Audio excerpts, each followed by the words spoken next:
Hello everyone, welcome back to the Stretford Paddock for another episode of Paper Talk. Now, I know what you're thinking straight away. There's a lack of papers, and I know there is. Forgot to get the papers this morning, and wasn't arsed picking them up later. Just because there is a lack of papers, however, doesn't mean that there is a lack of news. Always as Manchester United during the summer, every day, as I keep saying, we are linked to a new player. And the new one today, Issa Diop from West Ham United. And now, it's a story that broke in the last few days, of course, that Sky Sports breaking that Manchester United were allegedly interested in Diop for £45 million. Simon Stone of the BBC, reputable journalist, coming out yesterday saying that West Ham are not willing to sell to anyone, Diop to anyone at any price. However, very interesting, I say interesting, a very surprising take or turn of events has transpired today with the Independent reporting that West Ham would be willing to let Issa Diop go to Manchester United as part of a player swap transfer fee deal for Anthony Martial, which I think took everyone by surprise. Look, I know Anthony Martial has been a player who has frustrated us, and, you know, on his day he can be a world beater. Oftentimes, like I said, frustrating in the way he carries himself on the pitch. But I can't see Anthony Martial, even though he's been wanting to leave United for a few years now, I can't see him being a player who will drop down from Manchester United to a team like West Ham. That's not to say West Ham, you know, I think West Ham are a team that are going to surprise a lot of people this season. I think you look at the way during the summer, their recruitment policy, I think it's been absolutely fantastic. Something we could take a leaf out of their book. Pablo Fornals for £25 million from Villarreal, I think, was a stroke of genius, I think. Maxi Gomez from Celta Vigo, they've apparently had a bid accepted, along with Valencia as well. And Jean Jordan from Ibarra as well. And even Jose as well, saying himself, if you all remember, after they thumped us 3-1 at the Olympic Stadium earlier this season, said to the BT reporter that hats off to the scout that found Issa Diop because he dominated and cleared everything in his path during the game. Diop as well, allegedly, has been told to be on standby for a French call-up to the national team for his first cap. And when you take into consideration, and I think we all know just how much squad depth that French team have at centre-back. I could list off the top of my head. You got Varane, Umtiti, Upamecano, to Todibo from Barcelona. They're just a few I can name off the top of my head. Pavard, Hernandez as well. And this kid, 21 years old, is already in and around that squad. I think, for me personally, I don't know what you think. Let me know in the comments. This makes far more sense than the Maguire deal. Not the Martial swap. I had to debunk that straight away. I don't think there's much. I can't see Manchester United letting Martial go full stop this summer, never mind to West Ham United. I think Martial himself is worth around 60 to 70 million now, and swapping him for Diop, who's probably worth in the region of 50 to 60 with fee on top of that, I think is absolute a crock of shite, to be honest. I can't see Martial going to West Ham. However, I think the Diop deal makes a far more sense than the Harry Maguire deal. You're paying for a younger player who is Premier League proven, I think, this season. Fair enough, Harry Maguire's had a few more seasons under his belt. But Leicester wanting 80 to 90 million for Harry Maguire is absolutely extortionate. Let me know what you guys are saying in the comments as well.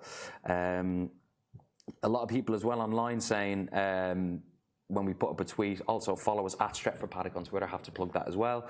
We're trying to get to 10,000 subs on YouTube as well, so make sure to like, share and subscribe the video as well. But a lot of people thinking it was a laughing stock, and rightfully so, that Martial going to West Ham is just bad business. And it is, to be honest. I can see him leaving in the next year or so, but not to West Ham.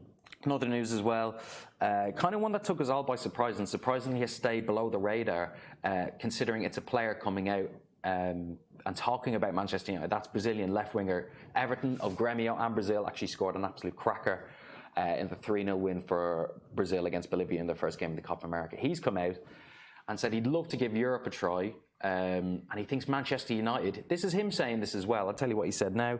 He's come out and said that Manchester United, he believes, would be a great destination for him. He's come out and said, I'm a player that always tries to get on top of the opposition, cutting in from the left with dribbles and good finishes. Clubs in Europe have this style of play too, and maybe I can fit in at Manchester United and others. Now, look, this kid looks like a pretty tidy player, 23 years old, so you know he's reaching into the stage where he's going to be at his prime. Coming out of the Brazilian league is a bit hit and miss. Obviously, we know Manchester United and Brazilians don't exactly have the best record You think of the likes of Anderson, Cleberson, Fred, you could make a case for, although I think Fred may become good this season. 7 goals in 19 appearances so far across national, club and international games this season. Can't say I've seen too much of the lad, to be honest, bar what I saw in the highlights of the Copa America, but let's call it like it is. It's another left winger. Why would we pay for another left winger? It's banter. We're known as left wing FC now at this stage. Fair enough, the kid wants to come play for us. I think if going back to if someone like Martial does leave and Lukaku does leave, which looks almost a formality at this stage, Rashford will probably be played up top, and maybe there'll be space made open on that left-hand side for Everton. But it's always a gamble taking these kids from the Brazilian league. The step up in class is pretty noticeable.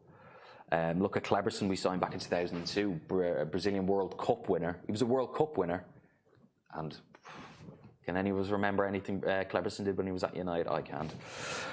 Let's see what you're saying in the comments as well. Any news? What's happened to Juan Mata? Yeah, so Juan Mata breaking as well, and broke last night and today, and it looks pretty likely that he's about to sign a 3-year contract extension.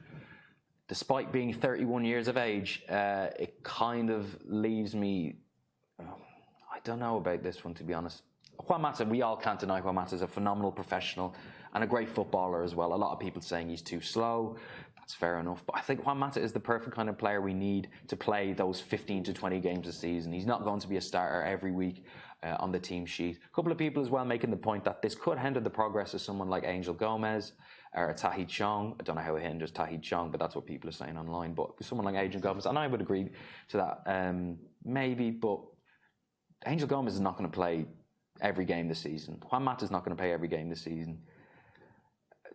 Apparently as well, they've offered him a job. I've seen a few reports. They've offered Juan Mata a role in the club after he retires. I don't know what that role will be. No one knows. He'll probably be offered the director of football job, seeing as every ex-player under the sun is being offered the job now at this stage, and judging by it, turning it down as well. But he's 31 years old. The contract is said to be until 2022.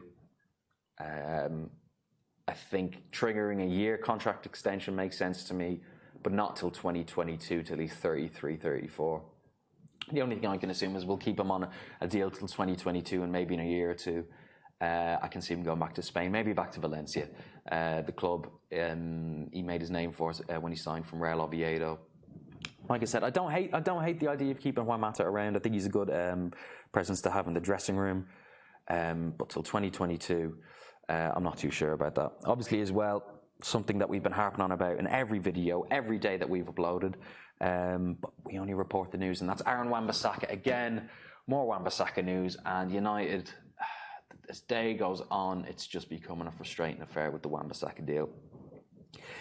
Sky reporting that £50 million was rejected, but the deal is what Palace rejected. So Palace are holding out for 45 to 50 million for Wan-Bissaka. Now, what Ed Woodward or Matt Judge decided was a great idea was to, instead of offering 45 to 50, which is a more than modest fee, I think, for a lad of this capability is, I don't know, let's offer them 35 million up front with 15 million of add-ons based on appearances.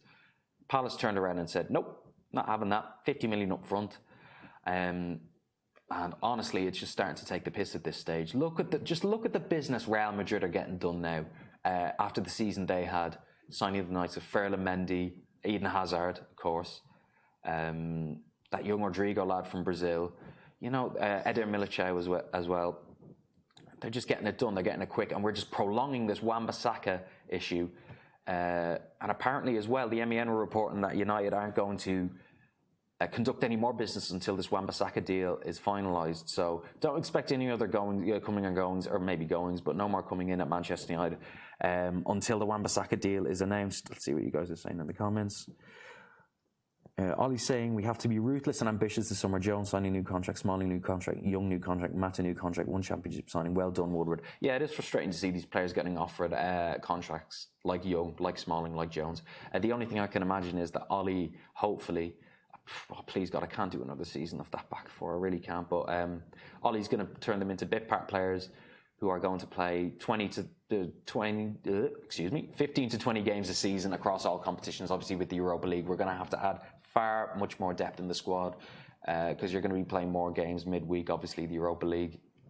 play more games in the Champions League, and you're going to travel more distances as well, because usually the Europa League consisting of teams in Eastern Europe, so on and so forth. So it's going to add to travel time. You're going to make your squad bigger as well. Also on the Wan-Bissaka deal, I can tell you that it's officially done, however, now.